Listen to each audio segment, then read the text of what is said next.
Hi, it's Dr. Maggie Perry with Tell Me What You're Proud Of. And this session, we're doing a wrap-up session with John. So John, tell us how you've been since the last session we've had. Yeah, it's been really interesting. I think in your last podcast that I heard, there was a patient named Liz. She talked about there's another layer to OCD. And that really resonated for me. I feel like there was a while there where I would lose me, or even years. And that doesn't really happen anymore. Like I'll stuck in content and intrusive thoughts. Like that will still happen.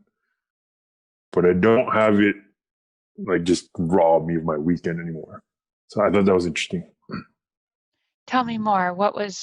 How did that resonate with you? The idea that your OCD doesn't rob you of weekends anymore. Yeah.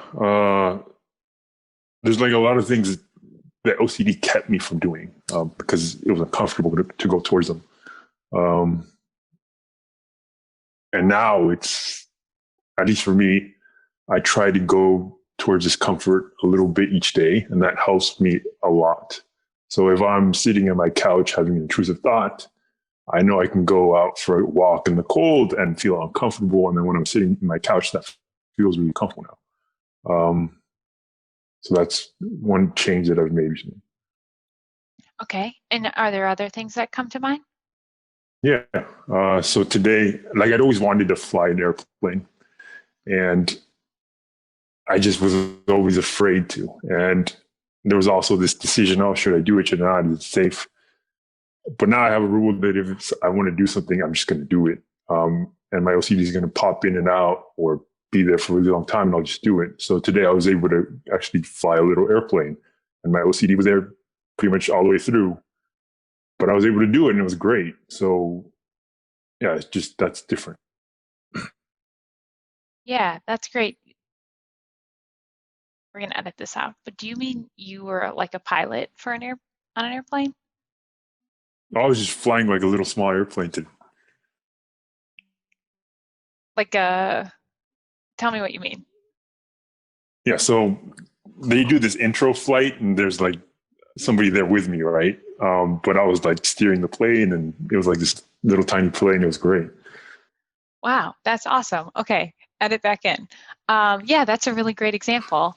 So it sounds like you're relating to your fear completely differently. Definitely, yeah. I think one thing she talked about too was avoiding discomfort, and I think that's been a big change recently. Is I notice now how much I tried to avoid discomfort and how that kind of fed my OCD. I think going towards discomfort more has made it easier to deal with for me. And how are those related? How, like relating to your anxiety well and going towards discomfort? How have you learned? How do they feel related to you? To me, I always felt like I couldn't handle the OCD thoughts or the discomfort of whatever it might be, the doing the thing or going to the dentist or whatever. So I would try to make myself comfortable. Oh, I can't do this because I don't feel uncomfortable, and that just made me feel like I couldn't trust myself in that situation. And going towards it, now I've built like, now I can lean back and say, oh, I was successful in this way. And I can lean on that success when I'm in a state where I'm like, oh, can I handle this or not? Mm-hmm. Tell me more about leaning on the successes of the past. Yeah. One thing I'll do is I'll try to simulate what it would feel like to give a speech or to do the thing that I really want to do. And just the simulation will bring up my anxiety. And then in those moments, because I'm just simulating it, I can think back, oh, I was able to handle it this other time or yesterday. And that tends to help. Yeah, that's great. And what do you make of that ability for your mind to just use your imagination, but through your imagination you can still have all the feelings that you're going to have as though it was in real life? Like what are your thoughts about the power that your mind has about that? It's great. Because I've always struggled with this control thing. Like I don't know where my level of control ends and where what's out of my control. But this feels like I have like this different level of control that I didn't know I had in terms of dealing with my mind. Mm-hmm.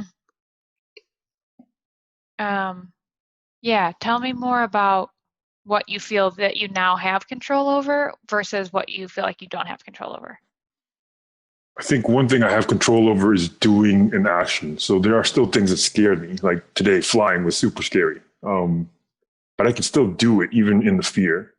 So I don't have control over getting rid of the fear. That's just not something in my control.